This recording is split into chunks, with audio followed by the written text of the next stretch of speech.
If you ever find a traffic light in the forest, don't move if it turns red. Just before my 11th birthday, my grandfather had invited me along for a 2-day hunting trip in the deep woods up north, close to where he'd grown up as a child. He'd been going there his whole life and said it was good ground for deer, and that the air always carried the scent of old pines and wet moss. That morning couldn't have been better. The sky was pale blue and the air crisp enough to sting a bit when you breathed deep. We walked slowly down the trail, taking turns with the binoculars to look at birds.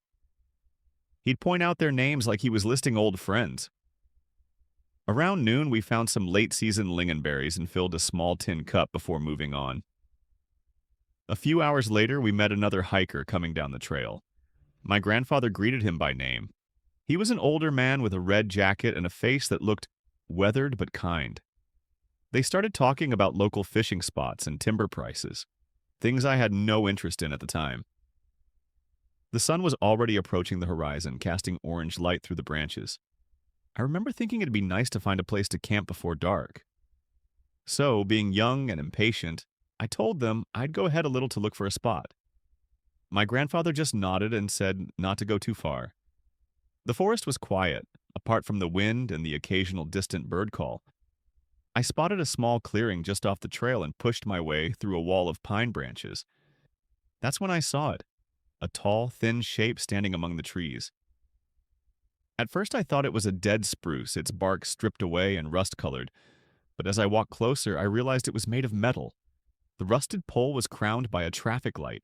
Its lenses were cracked and the signal housing was coated in a thin layer of moss. Yet there was a light inside, a faint green glow, flickering every few seconds like a weak heartbeat. I stood there staring, trying to make sense of it. There were no roads anywhere near this part of the forest, no wires, no sign of anything man-made except the traffic light itself. I remember thinking my grandfather would get a kick out of it. I jogged back to where he was still talking with the other man and told them I'd found something cool a bit further up the trail.